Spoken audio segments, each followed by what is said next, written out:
Hello students, welcome back to our channel General Studies with Anoop के वर्मा। हम लोग Bihar public service commission का 67th जो एडवर्टाइजमेंट आया था उसके लिए प्रैक्टिस सेट कर रहे हैं और इस सीरीज़ के अंदर अभी तक हमने 10 सेट कवर कर लिए हैं, ठीक है। और आज का रहने वाला है हमारा 11वें नंबर का सेट, ठीक है, जो मोस्टली आप इस वीडियो के अंदर हम जनरली साइंस टेक और साइंस से रिलेटेड क्वेश्चंस को कवर अप करेंगे, ठीक है। तो क्लास स्टार्ट करने से पहले आप सभी लोग चैनल को सब्सक्राइब कर लें, लाइक का बटन दबा दें और बेल आइकन को जरूर प्रेस करें ताकि नेक्स्ट वीडियो का नोटिफिकेशन जब भी आए तो आपको इजीली अवेलेबल हो जाए, ठीक है। तो चलिए देखते हैं पहला क्वेश्चन क्या है आज का हमारा।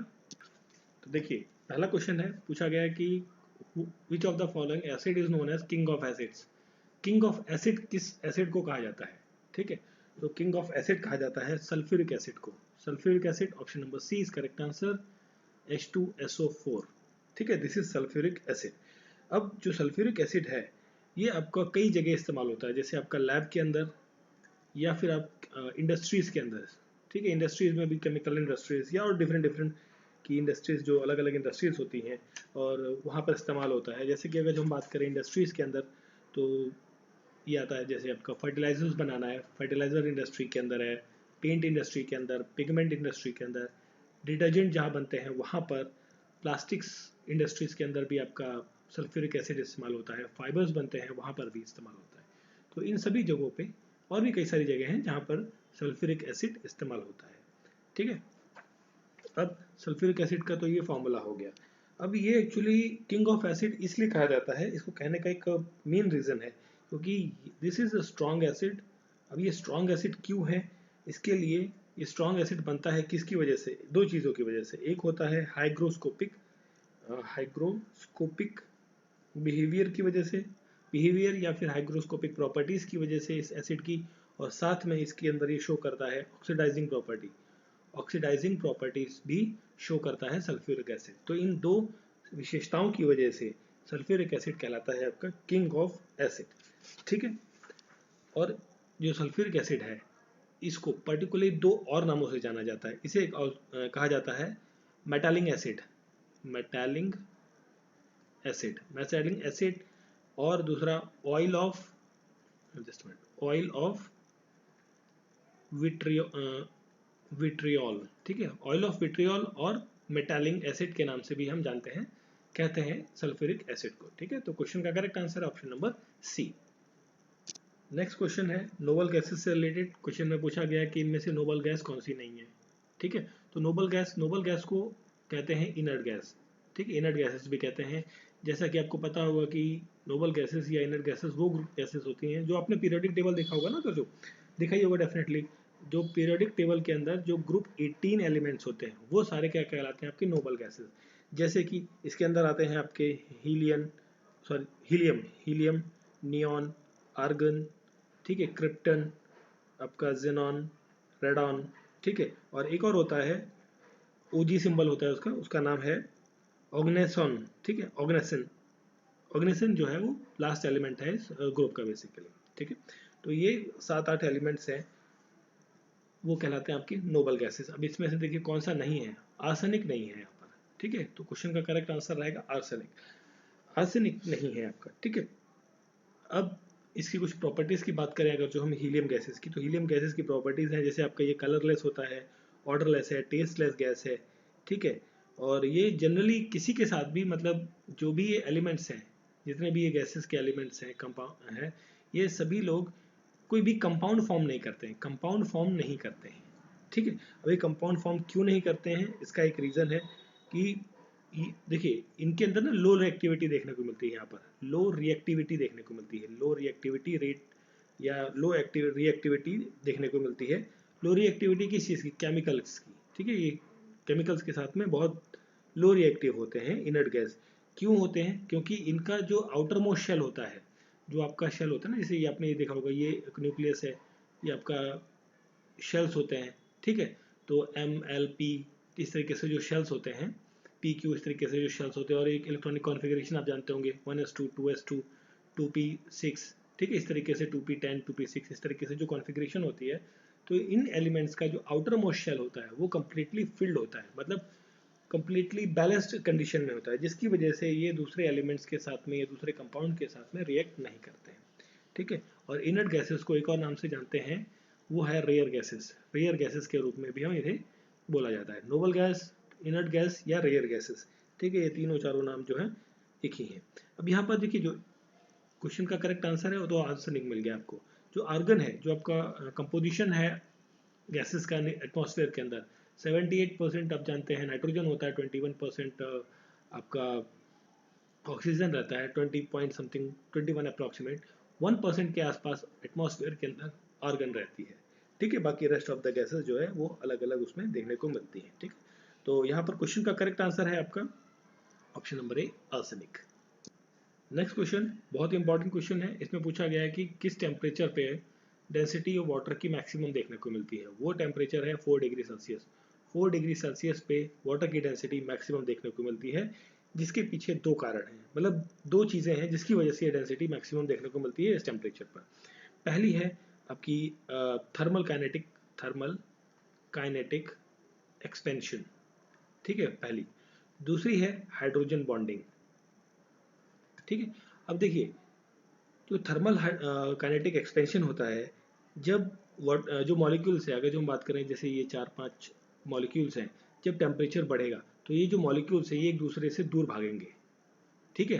मतलब कोई इधर जा रहा है, कोई कहीं जा रहा है, इस तरीके से मूवमेंट रहेगी टेम्परेचर बढ़ने से, ठीक। और वाटर जो है, वाटर जैसे इस तरीके से आपका डिनोट होता है, सिंबॉलिक रिप्रेजेंटेशन में हम बात करें ऐसे, H2 होता है ना, H2 है, तो मॉलिक्यूल हाइड्रोजन के हैं, एक ऑक्सीजन का है, तो इनके बीच में जो फोर्स है, बॉन्ड होता है, ये बहुत क्या होता है, वीक होता है। जैसे कि टेम्परेचर मिला तो ये क्या हो जाता है, ब्रेक हो जाता है, टूट जाता है, तो जिसकी वजह से वाटर मॉलिक्यूल्स की जो बीच की डेंसिटीज है वो क्या हो जाती है, कम हो जाती हैं। वो जो मॉलिक्यूल्स हैं वो क्या करते हैं, कोशिश करते हैं कि एक दूसरे से वो दूर भागे, ठीक है, जैसे ही टेम्परेचर बढ़ता है। तो ये एक ऐसा टेम्परेचर है जिस टाइम पर ये सारी चीज़ें एक स्टेबल कंडीशन आती हैं, जिसमें डेंसिटी आपकी वाटर की मैक्सिमम देखने को मिलती है, ठीक है। तो इसके पीछे के दो मेन कारण थे, वो थे थर्मल काइनेटिक एक्सपेंशन और हाइड्रोजन बॉन्डिंग, जिसकी वजह से आपको ये सब चीज़ें देखने को मिलती हैं, ठीक है। अपोजिंग फोर्सेस हैं बेसिकली, ये दोनों क्या है, opposing force, both these are opposing forces, ठीक है। तो ये चीज़ आप रट डालिए, ठीक है। आपको चीज़ें हो सकता है कहीं कंफ्यूजन रहे, बट करेक्ट आंसर आपका यही है, 4 डिग्री सेल्सियस। और इस चीज़ को रट डालिए एग्जाम में, पूरे देश में जितने भी एग्जाम्स होते हैं, आपको 8 से 10 एग्जाम्स के अंदर ये क्वेश्चन ज़रूर मिलेगा, क्योंकि पिछले 3-4 सालों में ये क्वेश्चन भर भर के पूछा जा रहा है कई सारे एग्जाम्स में, चाहे आपका PCS लेवल का हो या भी और किसी भी लेवल का एग्जाम है, वहाँ पर आपको ये क्वेश्चन पर्टिकुलरली मिल रहा है, देखने को मिलता है, ठीक है। तो इंपॉर्टेंट क्वेश्चन है, मार्क कर लीजिए, इंपॉर्टेंट क्वेश्चन है, 4 डिग्री सेल्सियस, ठीक है। नेक्स्ट क्वेश्चन है, पूछा गया है कि हाइड्रोजन का इस्तेमाल कहाँ नहीं होता, purpose of which of the following among the hydrogen is not use. Hydrogen कहाँ कहाँ इस्तेमाल नहीं होती, तो भैया नहीं होती तो उससे पहले तो आपको ये पता होना चाहिए होती कहाँ कहाँ है। हम बात करें तो ये आपकी कन्वर्जन ऑफ जो कोल है, कोल का कन्वर्जन करेंगे जब सिंथेटिक पेट्रोल के अंदर, वहाँ पर हाइड्रोजन इस्तेमाल होती है। मैन्युफैक्चरिंग ऑफ अमोनिया, अमोनिया का मतलब है आप फर्टिलाइजर बना रहे हैं, वहाँ पर आपकी हाइड्रोजन इस्तेमाल होती है। रॉकेट फ्यूल के अंदर, जो आपका इनिशियल फ्यूल होता है इग्निशन के लिए हैवी रॉकेट्स के अंदर, वहाँ यूज़ किया जाता है। ट्रीटिंग मेटल, मेटल को ट्रीट करने के लिए इस्तेमाल होता है, ठीक है। फूड प्रोसेसिंग के अंदर, फूड प्रोसेसिंग के अंदर इसका इस्तेमाल किया जाता है। बैलून फिलिंग के अंदर, बैलून जब भरते हैं बैलून के अंदर, बैलून फिलिंग के अंदर भी हाइड्रोजन इस्तेमाल की जाती है, ठीक है। पेट्रोलियम रिफाइनरीज के अंदर हम इस्तेमाल करते हैं इसको, ठीक है। Hydrogenation of oil, hydrogenation of oil के अंदर हम इसको इस्तेमाल करते हैं, ठीक है। और एक और इम्पॉर्टेंट है कि जो ऑर्गेनिक केमिकल्स हैं, मैन्युफैक्चरिंग ऑफ ऑर्गेनिक केमिकल्स, बात करें ऑर्गेनिक केमिकल्स की, ठीक है, उनको बनाने में स्पेशली जब हम मिथेनॉल की बात करते हैं, मिथेनॉल को मैन्युफैक्चर करने के लिए हाइड्रोजन के इस्तेमाल किया जाता है, ठीक है। नॉट पूछा था तो भाई ये सारे तो इस्तेमाल हो रहे हैं, नॉट में क्या आएगा, none of the above, option number e जो है यहाँ पर रहेगा आपका करेक्ट आंसर, ठीक है, ऑप्शन नंबर ई। नेक्स्ट क्वेश्चन है, देखिए प्लास्टर ऑफ पेरिस से पूछा गया है, तो प्लास्टर ऑफ पेरिस ये किस चीज़ से बना होता है, ये पूछा गया है। ये बना होता है जिप्सम का, जिप्सम। अब जिप्सम कैसे बनता है, ठीक है।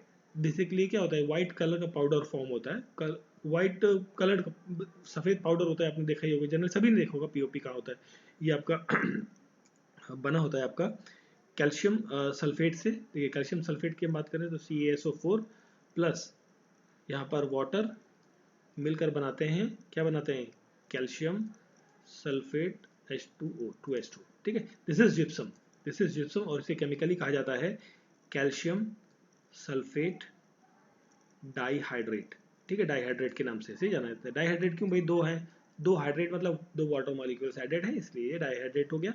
जिप्सम आपका ये होता है, ठीक है।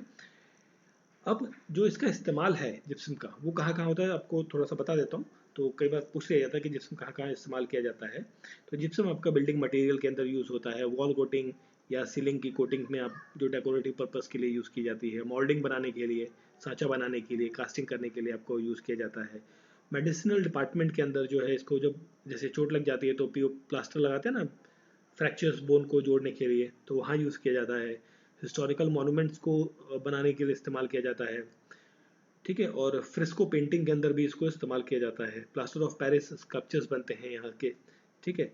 और इसको बनाया जाता है रेडियोथेरेपी के अंदर, रेडियोथेरेपी के अंदर भी इसको इस्तेमाल किया जाता है। और एक और इम्पॉर्टेंट जगह इस्तेमाल होता है डेंटिस्ट के पास, ठीक है। अगर जो किसी के कभी दांतों में कुछ प्रॉब्लम रही हो, कभी गया हो डेंटिस्ट के पास, तो उसने देखा होगा कि जो डेंटिस्ट होते हैं वो पीओपी से आपके दांतों का एक मोल्ड लेते हैं, उससे फिर वो आपको कैप लगवानी है या कुछ और बनवाना है दांत, तो वो मोल्ड के थ्रू बनाते हैं, ठीक है। तो डेंटिस्ट के पास भी जिप्सम का काफ़ी इस्तेमाल रहता है, ठीक है। तो प्लास्टर ऑफ पेरिस बनता है आपका जिप्सम से, ठीक है। That is a reaction, reaction important नहीं, बट एक फॉर्मूला कई बार पूछ लेते हैं कि जिप्सम का जो केमिकल फॉर्मूला है वो क्या है, ठीक है। तो option c is the correct answer. Next question है, कौन सा सॉल्ट बेसिकली यहाँ पे यूज किया जाता है फोटोग्राफ के अंदर, फोटोग्राफ के अंदर यूज किया जाता है silver bromide. Option b is the correct answer, silver bromide मतलब AgBr, ठीक है। AgBr यूज किया जाता है आपका फोटोग्राफ के अंदर, ठीक है।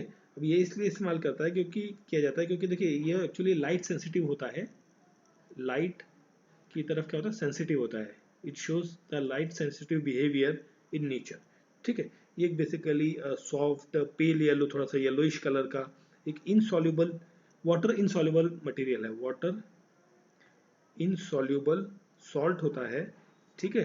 और इसको बेसिकली यूज किया जाता है यहाँ पर इसमें फोटोग्राफ के अंदर because of the sensitivity towards the light. मतलब ये लाइट की तरफ ना थोड़ा सा ज़्यादा सेंसिटिव होता है, मतलब होता है कुछ लोगों को कि भाई धूप की तरफ होते हैं, जैसे कुछ लोगों को स्ट्रोक्स बहुत जल्दी आते हैं, जरा सा धूप में निकले नहीं कि उनको चक्कर आने लग जाते हैं, बेहोश हो जाते हैं। तो उस तरीके से सेंसिटिव होते हैं वो लोग धूप की तरफ, सनलाइट की तरफ। तो उसी तरीके से जो सिल्वर ब्रोमाइड है ये आपका सेंसिटिव होता है टुवर्ड्स द लाइट, ठीक है। और इसे फोटोग्राफिक फिल्म या प्लेट्स के अंदर यूज़ किया जाता है। इसके कुछ और भी इस्तेमाल हैं, जैसे आपका जो इंफ्रारेड एप्लीकेशन है, इंफ्रारेड एप्लीकेशन, वहाँ पर भी सिल्वर ब्रोमाइड का इस्तेमाल होता है। और साथ में जो लाइट सेंसिटिव ग्लासेस हैं, आई ग्लासेस, ठीक है, जो चश्मे होते हैं आपके, आपने देखे होंगे कुछ लोगों ने चश्मे पहने होते हैं जो नॉर्मली तो वाइट रहते हैं, ट्रांसपेरेंट दिखते हैं, बट जब वो धूप में या लाइट में जाते हैं तो वो क्या हो जाते हैं, थोड़े से ग्रेइश कलर में या कुछ चेंज देखने को मिलता है उनके कलर में, ठीक है। तो वहाँ यूज़ होता है, सेमीकंडक्टर के अंदर इस्तेमाल किया जाता है, सेमीकंडक्टर के अंदर सिल्वर ब्रोमाइड यूज़ किया जाता है, ठीक है। तो ऑप्शन बी जो है यहाँ पर करेक्ट आंसर आएगा। नेक्स्ट क्वेश्चन, 1921 के अंदर आइंस्टाइन, आइंस्टाइन कौन है, ये है अल्बर्ट आइंस्टाइन, ठीक है। अल्बर्ट आइंस्टाइन के बारे में बात कर रहे हैं। Was awarded Nobel prize in the physics, physics के अंदर इन्हें नोबेल प्राइज दिया गया था। वो नोबेल प्राइज पूछा गया कि किस फील्ड में उन्होंने मतलब क्या डिस्कवर किया था, क्या काम किया था जिसके लिए इन्हें नोबेल प्राइज दिया गया था। तो वो इन्होंने फाइंड किया था, डिस्कवरी की थी, law of photo electric effect, law of photo electric effect इन्होंने फाइंड किया था, बताया था उसके बारे में। तो उसके लिए इन्हें नोबेल प्राइज दिया गया था। अब बात करेंगे जो फोटो इलेक्ट्रिक इफेक्ट की, इसको सिंपल समझना है तो कोई भी आप एक मेटल सरफेस समझ लीजिए, मेटल शीट पकड़ लीजिए, या आप सिंपली कोई गाड़ी पकड़ लीजिए, कोई व्हीकल है आपकी, कोई नई बाइक है ना, बाइक है, कार है, कोई भी एक मेटल की चीज़ है। तो इनिशियली जब आप लेते हैं पेंटेड हो रखी होती है ना, बिल्कुल अच्छे से टिंच होती है ना। तो जब नहीं लेते हैं तो बहुत ज़्यादा शाइन करती है ना। तो जो धीरे धीरे आपने देखा होगा कि वो जो शाइनिंग सरफेस होता है उस पर क्या है, धूप पड़ती है, रेन होती है, बाकी चीज़ें तो अलग है बट धूप पड़ती है जनरली। तो जब धूप पड़ती है तो धीरे धीरे क्या होता है, उसका जो एक चमक होती है ना वो क्या हो जाती है, लॉस हो जाता है, थोड़ा सा डलनेस आ जाती है उसकी शाइनिंग के अंदर। तो वो इफेक्ट यहाँ पर शो करता है। देखिए अब इसमें क्या होता है कि जो सरफेस है, मेटल सरफेस, एक्चुअली ये बात कर रहे हैं कहाँ पर हम, मेटल सरफेस पे स्पेशली। मेटल सरफेस पे जब लाइट शाइन आपकी शाइन करेगी, पड़ेगी, तो मेटल सरफेस पे जब ये पड़ती है तो जहाँ पर जो इलेक्ट्रॉन्स होते हैं ना वो क्या कर जाते हैं, उड़ जाते हैं, भाग जाते हैं। ठीक है, इलेक्ट्रॉन्स का लॉस होता है यहाँ पर। जब इलेक्ट्रॉन का लॉस होगा तो उस चीज के अंदर डिटोरिएशन शो होगा। तो इस तरीके के जो ये फेनोमेना बेसिकली, जब लाइट मतलब जब लाइट किसी मेटल पे पड़ेगी तो वहां से इलेक्ट्रॉन चला जाएगा, भाग जाएगा, उठ के चला जाएगा, है ना। तो इस फेनोमेना को कहा जाता है फोटो इलेक्ट्रिक इफेक्ट, जिसके बारे में बताया था अल्बर्ट आइंस्टाइन ने। अब यहाँ पर दो टर्म और आते हैं कि जो सरफेस मेटल है, मतलब जहां से इलेक्ट्रॉन्स निकले, है ना, उसे कहते हैं, एक तो फोटो इमिशन कहा जाता है, वर्ड इस्तेमाल होता है। और जिस मेटल से इलेक्ट्रॉन्स निकल जाते हैं, ठीक है, मतलब इलेक्ट्रॉन्स जो है वो मेटल सरफेस से इजेक्ट हो गए, बाहर निकल गए, उसे कहते हैं photoelectrons. These are called photoelectrons. ठीक है, तो इन्होंने फोटो इलेक्ट्रिक इफेक्ट के बारे में बात करी थी अल्बर्ट आइंस्टाइन, जिसके लिए इन्हें नोबेल प्राइज मिला था फिजिक्स में। Option b is correct answer. Next question, what causes the raindrop to a spherical shape. ये क्वेश्चन भी बहुत इंपॉर्टेंट है, कई एग्जाम्स में पूछा गया है, मे भी आपको पूछा जा सकता है इस वाले एग्जाम में जिसके लिए आप प्रिपेयर कर रहे हैं। ठीक है, जो रेन ड्रॉप होती हैं वो जनरली क्या है, स्फेरिकल इन शेप में रहती हैं। ऐसा क्यों होता है, इसका आंसर मोस्टली बच्चों को पता होगा। इसका रीजन है सरफेस टेंशन। ठीक है, सरफेस टेंशन। रेन ड्रॉप्स जो है वो स्फेरिकल शेप में रहती हैं because of this surface tension. अब ये क्या करता है, एक्चुअली इसके अंदर क्या होता है कि टेंडेंसी होती है वाटर मॉलिक्यूल की एक दूसरे से चिपक के रहे, मतलब एक वाटर मॉलिक्यूल ये है, दूसरा वाटर मॉलिक्यूल ये है, मतलब इसके साथ में ये दूसरा दो अलग अलग कलर ले लेते हैं। चलिए रेड ले लेते हैं, ये दो तीन मॉलिक्यूल्स हैं, तो ये देखिए रेड और ब्लैक कलर के जो मॉलिक्यूल्स हैं, ये क्या, इनके टेंडेंसी क्या है, ये आपस में चिपक के रहे, एक दूसरे के साथ रहें, साथ नहीं छोड़े, है ना। वो है ना गाना एक, ये दोस्ती हम नहीं छोड़ेंगे, तो ये वाले भी साथ में रहना चाहते हैं। तो जब साथ में रहेंगे क्या है, कॉम्पैक्शन बनाएंगे, तो कॉम्पैक्शन बनाएंगे तो क्या भाई, जितने भी वो एक शेप बनाते हैं, वो शेप आपकी बन जाती है स्फेरिकल। ठीक है, क्लियर। ठीक है, और जो जितनी भी छोटी, देखो जितनी छोटी ड्रॉप होगी, मतलब जो रेन ड्रॉप है या कोई सी भी ड्रॉप है, वाटर ड्रॉपलेट की बात कर रहे हैं, जितना स्मॉलर इन साइज होगी उसके अंदर सरफेस टेंशन की जो मात्रा है, सरफेस टेंशन का जो लेवल है, वो उतना ही ज़्यादा आपको देखने को मिलेगा। अगर जो ड्रॉपलेट आपकी बड़ी है तो सरफेस टेंशन उसमें उतना ही ज़्यादा कम होगा, मतलब उतना ही कम होगा, बेसिकली ज़्यादा नहीं होगा, उतना ही कम होगा। ठीक है, और इसके अंदर जो है वीक वंडरफॉल फोर्सेस या वीक हाइड्रोजन बॉन्ड सबको देखने को मिलते हैं वाटर में। ठीक है, तो क्वेश्चन का करेक्ट आंसर सरफेस टेंशन। ये जनरली क्या है, देखो जो आपका बकेट होता है ना, बकेट ये भरा हुआ मतलब कोई कंटेनर है, इसका जो सरफेस है ना, यहाँ पर ये जनरली सरफेस, अपर सरफेस में आपको ये फेनोमेना देखने को मिलता है, सरफेस टेंशन वाला। ठीक है, बट स्फेरिकल शेप की बात कर रहे थे, तो उसका correct answer option number c, surface tension. Next question है, करेक्टली मैच्ड आपको बताना है कि कौन सा नहीं है। Which of the following pair is not correctly matched आपको पूछा गया है। तो देखिए, इलेक्ट्रिक करंट को मेजर करने के लिए एम्पेयर आप यूज़ करते हैं, बिल्कुल। प्रेशर को मेजर करने के लिए आप पास्कल यूज़ करते हैं, these are the units basically. Pascal use करते हैं, बार यूज़ करते हैं। ठीक है, तो और एटीएम भी यूज़ करते हैं, एटमॉस्फेरिक प्रेशर के लिए हम लिखते हैं ना एटीएम, इस तरीके से। तो ये सब क्या है, प्रेशर के यूनिट्स हैं। टेम्परेचर आपका रैनकाइन, कैल्विन, फेराडेज, ठीक है, सेल्सियस। ठीक है, ये सब क्या यूनिट्स हैं आपकी टेम्परेचर की। अमाउंट ऑफ सब्सटेंस के लिए आप यूज़ करते हैं मोल को। ठीक है, मोल। ठीक है, कैंडिला, मोल, ये सब चीज़ें यूज़ की जाती हैं किसके लिए, अमाउंट ऑफ सब्सटेंस के लिए। केजी आपका वेट के लिए रहता है ना। तो जो करेक्टली मैच नहीं है वो है आपका option number D. Option number D is the correct answer. चलिए फिर देखिए, नेक्स्ट क्वेश्चन है, which among the following statement is true about friction. Friction से संबंधित स्टेटमेंट्स के बारे में बात करी गई है यहाँ पे। तो देखिए फ्रिक्शन जो है, देखिए फ्रिक्शन जो दो एक्चुअली इज एक तरीके का क्या होता है, फोर्स होता है। फ्रिक्शन जो होता है एक तरीके का क्या होता है, फोर्स होता है। और फोर्स होता है किनके बीच के, दो सरफेसेस के बीच में। सरफेसेस होंगे कौन से, दो सरफेस होंगे। ठीक है, जब वो दोनों, देखिए मान लीजिए एक सरफेस ये है, दूसरा आपका रेड कलर का सरफेस है। ठीक है, ये दोनों, ठीक, इन दोनों के बीच में जब फ्रिक्शन, मतलब वो क्या होगा आपका, स्लाइड होगा, मतलब ये सर रेड ब्लैक वाला आपका इधर जाएगा, रेड वाला उधर जाएगा। तो जब ये स्लाइडिंग होगी यहाँ पर, या ट्राइंग टू स्लाइड होंगे, मतलब एक दूसरे को खिसकना चाहेंगे, ये स्लाइड कर रहे होंगे अक्रॉस एक दूसरे के आगे पीछे, मतलब एक जाएगा ईस्ट में, दूसरा जाएगा वेस्ट में। इस तरीके की जब कंडीशंस आपको देखने को मिलती है तो वहाँ पर आपको जनरेट होता है फ्रिक्शन। जनरली अगर जो हम बात करें कि जैसे अपने के ऊपर अपने कोई बुक रखी हुई है कहीं पर, मतलब ये आपकी सपोज ये टेबल है। ठीक है, टेबल, टेबल के ऊपर कोई बुक रखी है, अपने यहाँ पे कोई बुक रखी है। बुक को जब आप खींचेंगे, है ना, स्लाइड करेंगे अपनी तरफ, ठीक है, या फ्लोर की तरफ, तो यहाँ पर आपको क्या देखने को मिलेगा, फ्रिक्शन मिलेगा। ठीक है, क्यों? क्योंकि स्लाइड करने पे क्या, देखिए कोई भी चीज़ आपके सामने कहीं पड़ी हो, बुक, टेबल, बैग, जहाँ पे भी रखे, किसी चीज़ को खींचोगे ना, तो जो सरफेस होगा और जो मटेरियल आप जिस चीज़ को खींच रहे हो, तो उन दोनों के बीच में जो है स्लाइडिंग फ्रिक्शन या स्लाइड आपका होने की प्रक्रिया हो रही होगी। तो स्लाइड होने से क्या होता है, फ्रिक्शन आता है। ठीक है, फ्रिक्शन को कहते हैं घर्षण हिंदी में। ठीक है, और फ्रिक्शन जो है हमेशा अपोजिट डायरेक्शन में काम करता है, always works in the opposite direction.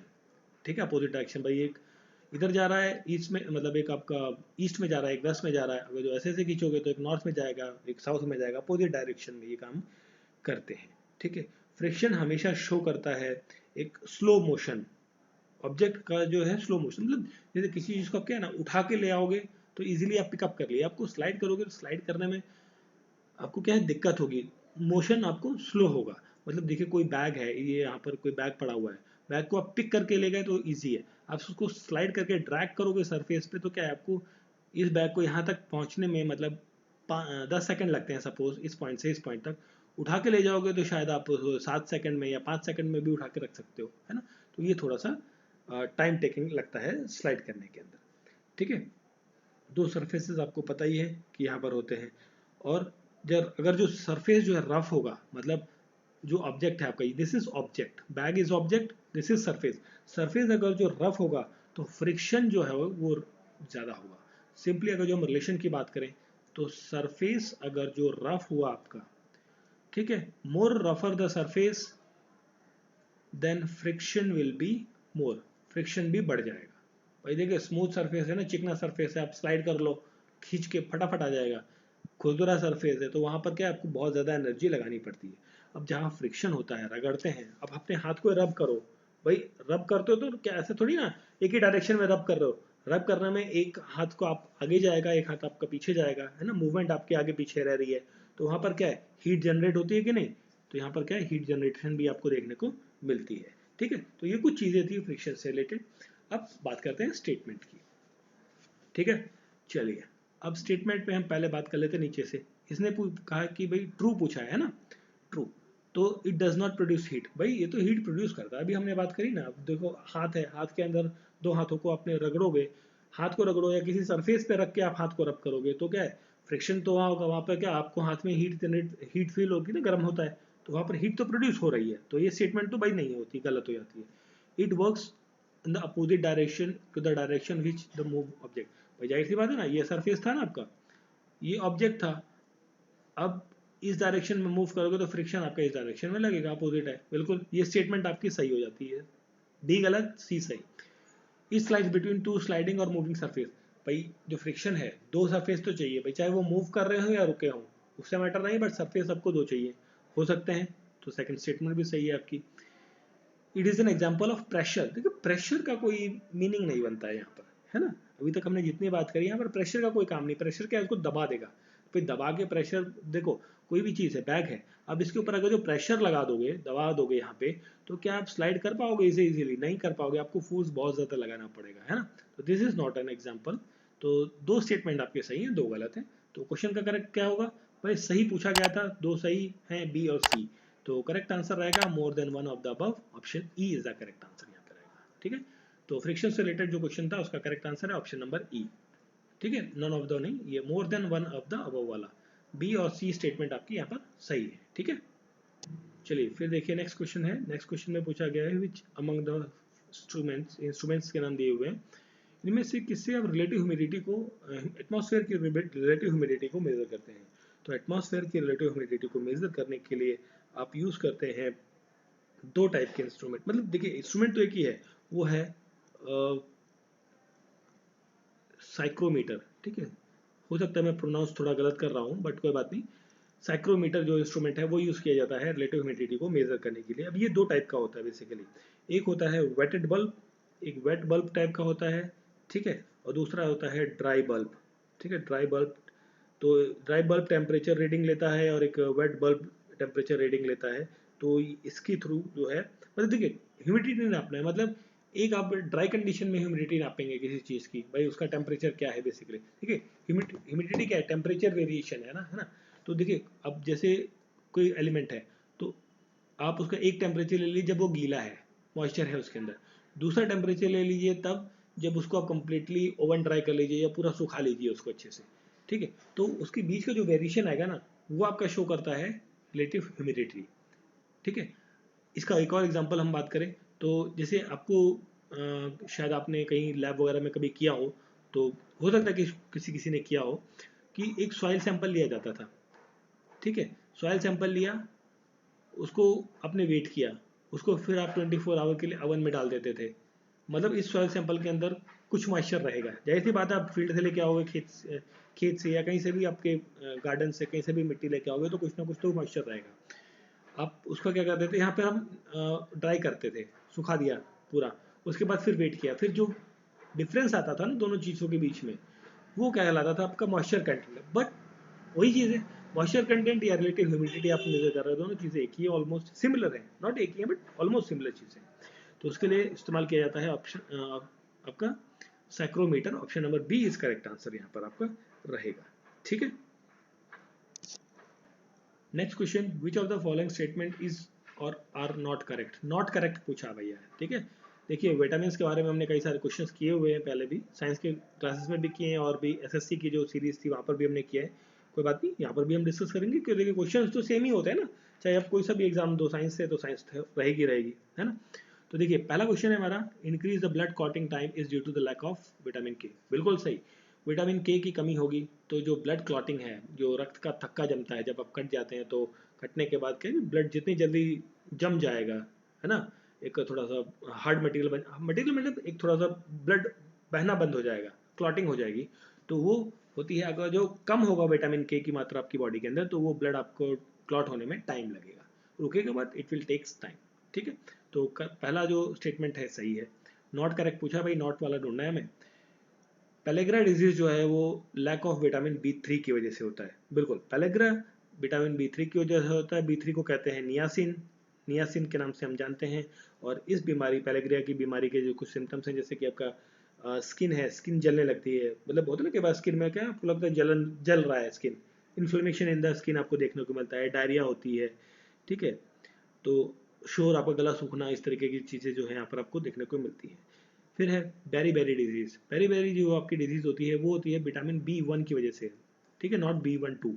B12 की वजह से नहीं होती, ये होती है आपकी विटामिन बी1 की डेफिशिएंसी की वजह से। और इसे कहा जाता है बी1 को, विटामिन बी1 को कहते हैं thiamine, thiamine deficiency. Thiamine deficiency की वजह से होती है विटामिन बेरी बेरी नाम की जो आपकी डिजीज है। और ये डिजीज दो टाइप की होती है, बेरी बेरी भी आपकी दो टाइप की होती है, एक होती है वेट बेरी बेरी और दूसरी होती है ड्राई बेरी बेरी, ठीक है। तो दो वेरिएशन आपको देखने को मिलते हैं यहाँ पर डिजीज के अंदर, बेरी बेरी में, ठीक है।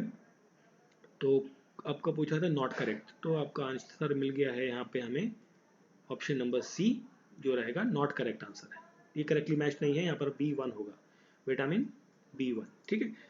आंसर मिल गया, बाकी भी देख लेते हैं। रिकेट जो है आपका विटामिन डी की कमी की वजह से होता है, ठीक है, बिल्कुल सही मैच है आपका, विटामिन डी। या फिर साथ में इसके और होता है कैल्शियम या फॉस्फेट, इनकी कमी से भी आपको रिकेट की जो डिजीज है वो आपको देखने को मिलती है।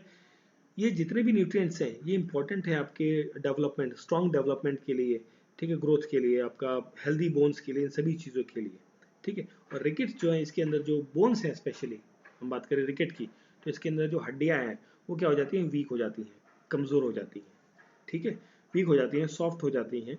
तो इस तरीके की चीज़ें यहाँ पर स्केलेटन डिफॉर्मेशन देखने को मिलता है। मतलब आपको हल्की सी भी, कई बार होता है ना कि जिनको बहुत ज़्यादा तगड़ा रिकेट की बीमारी है, एक एक्सट्रीम या सीवियर कंडीशन है, वहाँ पर क्या है, उनको आप हल्का सा भी थोड़ा सा जर्क लगता है ना उनकी बॉडी में, तो वो उनकी जो बोन्स हैं वो क्या हो जाती है, क्रैक्स हो जाती है, क्रैक देखने को मिल जाता है, ठीक है।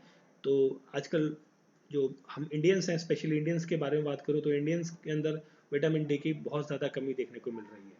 क्यों? क्योंकि भाई हम दिन भर क्या है, जो वर्किंग लोग हैं वो दिन भर ऑफिस में रहते हैं, इसी कंडीशन में बैठे रहते हैं, धूप में निकलते नहीं हैं, ठीक है। तो भाई जाहिर सी बात है ना, जो बेस्ट सोर्स है विटामिन डी का क्या है, सनलाइट है। तो सन में जब हम जाते ही नहीं है तो भाई इसकी कमी हमारी बॉडी के अंदर डेफिनेटली देखने को मिलती है, जिसकी वजह से हमें क्या है, अक्सर बॉडी एक या हड्डियों में दर्द, इस तरीके की जो बीमारियां हैं, शिकायतें हमें कुछ एज के बाद हमें देखने को मिलती हैं, फेस करने को मिलती हैं, ठीक है।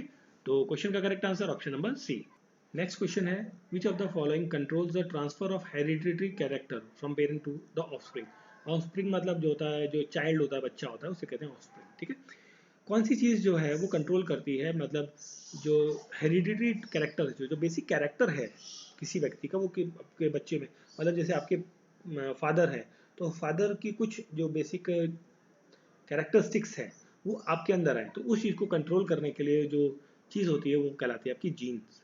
ठीक है, जो जीन्स होते हैं बेसिकली, है ना, genes are responsible for this hereditary character change, और या कंट्रोल करने में basically parent to the offsprings. ठीक है, जैसे होता है ना कई बार कुछ किसी के फादर हैं, जो कोई पर्सन है जिसके फादर की आईज जो है वो थोड़ी सी ब्राउनिश कलर की हैं या ब्लूइश कलर की हैं, तो जो चाइल्ड होगा, बच्चे होंगे, उनकी भी आंखें जो है वो थोड़ी सी ब्लूइश कलर की हो सकती हैं। ठीक है, तो इस तरीके के जो बेसिक फीचर्स होते हैं या कैरेक्टरिस्टिक्स होते हैं, हेरिडिटरी कैरेक्टर है, जेनेटिक है, या किसी को शुगर है किसी के पेरेंट्स को, तो बच्चे को भी होने के थोड़े से चांसेस बढ़ जाते हैं, तो ये सब जीन्स की वजह से होता है। ठीक है, option number C is the correct answer. Next question है important question, oldest organism on the earth, earth पे सबसे बूढ़ा आदमी, या बूढ़ा आदमी नहीं, बूढ़ा ऑर्गेनिज्म, सबसे बूढ़ा ऑर्गेनिज्म कौन सा है अर्थ सरफेस पे। ठीक है, तो बूढ़ा ऑर्गेनिज्म मतलब सबसे ओल्डेस्ट है, नॉट बूढ़ा इन द सेंस कि वो एज में है, बट सबसे पुराना। ठीक, ओल्डेस्ट, तो ओल्डेस्ट ऑर्गेनिज्म है अर्थ सरफेस पे, वो है आपका ब्लू ग्रीन अलगी। ठीक है, option D is the correct answer. Blue green अलगी को एक और नाम से हम जानते हैं, वो कहते हैं साइनो बैक्टीरिया, साइनो बैक्टीरिया के नाम से जानते हैं ब्लू ग्रीन अलगी को। ठीक है, अब ये जो है एनर्जी लेते हैं थ्रू थ्रू फोटोसिंथेसिस, आपको पता ही होगा, और फोटोसिंथेसिस के अंदर ये जो है ब्लू ग्रीन एल्गी क्या प्रोड्यूस करती है, ये प्रोड्यूस करती है देखो फोटोसिंथेसिस का जब कार्यक्रम इसका होता है ब्लू ग्रीन एल्गी का, प्रोड्यूस करती है ऑक्सीजन लेवल, ऑक्सीजन एटमॉस्फेयर के अंदर आपको प्रोड्यूस करती है। ठीक है, अब देखिए जो इंटरेस्टिंगली जो ब्लू ग्रीन एल्गी है, इसकी हेल्प से जो दुनिया में जो धरती है, धरती के एटमॉस्फेयर के अंदर जो ऑक्सीजन प्रेजेंट है, उसका अप्रॉक्सीमेटली 50% ऑक्सीजन जो है वो यहीं से आता है, ब्लू ग्रीन एल्गी से। तो ये क्वेश्चन भी इंपॉर्टेंट है कि जो 50% ऑक्सीजन है या major part of the oxygen है वो कहाँ से आता है, वो ट्रीज से नहीं आता है, वो आता है आपका एल्गी से। ठीक है, clear, option number D is correct answer यहाँ पर। फिर देखिए next question, the pair of chromosome present in human body, human body के अंदर कितने number of pairs of chromosome आपको देखने को मिलते हैं, ये पूछा गया है यहाँ पर। तो देखिए क्रोमोसोम जो है वो एक ऑर्गेनाइज्ड पैकेज होते हैं, किसके, क्रोमोसोम्स बेसिकली एक ऑर्गेनाइज्ड पैकेज होते हैं डीएनए के। These are the package of DNA, इसके अंदर डीएनए आपको देखने को मिलता है, और ये डीएनए या क्रोमोसोम आपको देखने को मिलते हैं सेल्स के अंदर, सेल के न्यूक्लियस के अंदर, स्पेशली हम बात करें न्यूक्लियस ऑफ द सेल। ठीक है, वहाँ पर आपको ये देखने को मिलते हैं, और ये डिफरेंट टाइप के क्रोमोसोम्स होते हैं यहाँ पर, और यहाँ पर देखने को मिलते हैं 46 क्रोमोसोम्स, 46 दैट मीन्स 23 पेयर। यहाँ पे पूछा गया कितने नंबर ऑफ पेयर्स, क्वेश्चन का correct answer option number c 23 number of pairs. ठीक है, अब जो यहाँ पर 22 पेयर्स होते हैं, 22 पेयर्स होते हैं जो क्रोमोसोम के, वो तो उन पेयर्स को कहा जाता है ऑटोसोम, ऑटोजोम कहा जाता है। ठीक है, नाम इंपॉर्टेंट है, ध्यान रखिएगा। 22 पेयर्स जो होते हैं उन्हें कहा जाता है ऑटोसोम्स, जो रेस्ट वन पेयर बचा, वन पेयर का मतलब जो दो क्रोमोसोम होते हैं वो होते हैं एक्स और वाई क्रोमोसोम, या फिर एक्स एक्स क्रोमोसोम। ठीक है, ये जो क्रोमोसोम देखिए एक्स वाई आपका मेल के अंदर होता है और एक्स एक्स आपका फीमेल के अंदर होते हैं। ठीक है, तो ये जो क्रोमोसोम हुआ इंडिविजुअल, ठीक है, ये क्रोमोसोम कहलाते हैं आपके sex chromosomes, these chromosomes are called as X और वाई। सिंपली हम अगर जो ये बात करें एक्स और वाई क्रोमोसोम, ये आपका कहलाते हैं आपके सेक्स क्रोमोसोम्स। ठीक है, अब ये सेक्स क्रोमोसोम क्या करते हैं कि जो ऑफस्प्रिंग होगा, जो चाइल्ड होगा, तो उस चाइल्ड के अंदर जो क्रोमोसोम का जो डोनेशन जाता है, ठीक है, जो क्वेश्चन का correct answer option number c है। ठीक है, थोड़ा सा हम आगे यहाँ पर आ गए हैं तो हम इस चीज़ को भी डिस्कस कर लेते हैं। देखिए मेल्स के अंदर एक्स और वाई क्रोमोसोम होता है, फीमेल के अंदर होता है, बहुत बेसिक चीज़ है, आपने पढ़ी होगी, फिर भी हम लोग डिस्कस कर रहे हैं, इंपॉर्टेंट है, इफ इन केस कभी पूछा जाए ऐसा तो आप कहीं फंसे ना, आसानी से कर सके। मेल्स के अंदर एक्स वाई क्रोमोसोम और ये वाई एक्स एक्स क्रोमोसोम होता है फीमेल के अंदर। ठीक है, these are called as sex chromosomes. अब देखिए मेल का एक्स क्रोमोसोम आया, फीमेल का एक्स आया, then what will happen, child will born. ठीक, अब ये चाइल्ड कौन सा होगा, this child will be a girl child. ठीक है, फिर रेड कलर से हम लेते हैं यहाँ पर मेल का वाई क्रोमोसोम, फीमेल का एक्स क्रोमोसोम, ये जब मीट करता है तो चाइल्ड जो होगा that will be the male. ठीक है, ठीक है, तो मेल चाइल्ड होता है। ठीक है, तो इस तरीके से ये डिवीजन यहाँ पर देखने को मिलता है। तो क्वेश्चन का correct answer option number c 23। Next question देख लेते हैं हम लोग। The term suicidal bag, suicidal bag किसके लिए इस्तेमाल किया जाता है सेल ऑर्गेनेल्स के अंदर? सुसाइडल बैग कहा जाता है आपका लाइजोसोम को। ठीक है, लाइजोसोम जो है इसे कहा जाता है suicidal bag of the cell, because इसके अंदर जो है एक एंजाइम होता है, उस एंजाइम का नाम है, option number A is the correct answer यहाँ पर आएगा। उस एंजाइम का नाम है लाइटिक एंजाइम। ठीक है, ये कैपेबल होता है, देखिए जो लाइटिक एंजाइम है, एंजाइम ये एंजाइम क्या करता है, सेल को ही खुद को ही खा जाता है, सेल को डाइजेस्ट कर जाता है। भाई होता है ना कि भाई खुद को ही खा गया, भूख लग गया तो अपने हाथ को ही काट के खा गए, तो ये वाला काम कर देता है ये लाइसोसोम, कि अपने ही सेल को ये खुद ही डाइजेस्ट करके खा जाता है। तो इसलिए इसे कहा जाता है suicidal bag of the cell. ठीक है, option a is correct answer. अब देखिए यहाँ पर एक वर्ड दिया हुआ है माइटोकॉन्ड्रिया। माइटोकॉन्ड्रिया को कहा जाता है powerhouse of the cell. ठीक है, ये भी इंपॉर्टेंट क्वेश्चन है। Powerhouse of the cell के नाम से हम जानते हैं माइटोकॉन्ड्रिया को। ठीक है, और ये जनरली रिस्पॉन्सिबल होता है सर्कुलेशन, रेस्पिरेशन के अंदर ये माइटोकॉन्ड्रिया वर्क करता है, रेस्पिरेटरी साइट होती है। राइबोसोम जो है, राइबोसोम आपका होता है बना होता है ये किसका, आरएनए का, आरएनए का बना होता है। ठीक है, और ये पार्ट लेता है कहाँ पर, प्रोटीन सिंथेसिस के अंदर, प्रोटीन का जब सिंथेसिस होता है वहाँ पर ये वर्क करता है। सेंट्रोसोम, तो सेंट्रोसोम ये आपका एनिमल सेल के अंदर देखने को मिलता है, और एनिमल सेल के अंदर देखने को मिलता है, और ये पार्ट लेता है वहाँ पर जो सेल डिवीजन होगा वहाँ पर एनिमल सेल के अंदर, उसमें ये पार्टिसिपेट करता है, और ये बनाता है क्या, स्पिंडल फाइबर्स बनाता है, स्पिंडल फाइबर्स बनाता है। ठीक है, तो ये सब चीज़ें थी। क्वेश्चन का करेक्ट आंसर है लाइसोसोम, ऑप्शन नंबर ए। ठीक है, तो ये थे कुछ इंपॉर्टेंट क्वेश्चंस हमारे पार्ट सेट नंबर 11 के। ठीक है, तो आई होप सो आपको वीडियो अच्छा लगा होगा, इंटरेस्टिंग लगा होगा। तो प्लीज़ लाइक करें, सब्सक्राइब करें, चैनल को सब्सक्राइब आप लोग बहुत कम कर रहे हैं, प्लीज़ उसे सब्सक्राइब करें, लाइक करें, और बेल आइकन जरूर प्रेस करें, अपने फ्रेंड्स के बीच में सर्कुलेट करें, ताकि वो लोग भी इंफॉर्मेशन ले सके, नॉलेज ले सके। ठीक है, और कई बार होता है कि मेरे से प्रोनाउंसिएशन में ना, जब हम कोई वर्ड्स प्रोनाउंस करते हैं तो उनमें थोड़ा सा अप एंड डाउन हो जाता है, उस पर बिल्कुल ध्यान मत दीजिए, प्रोनाउंसिएशन से कोई मतलब नहीं है, आपको कंटेंट से मतलब है, कंटेंट बिल्कुल सही रहता है हमारा। ठीक है, तो मिलते हैं नेक्स्ट वीडियो में। Thank you for watching.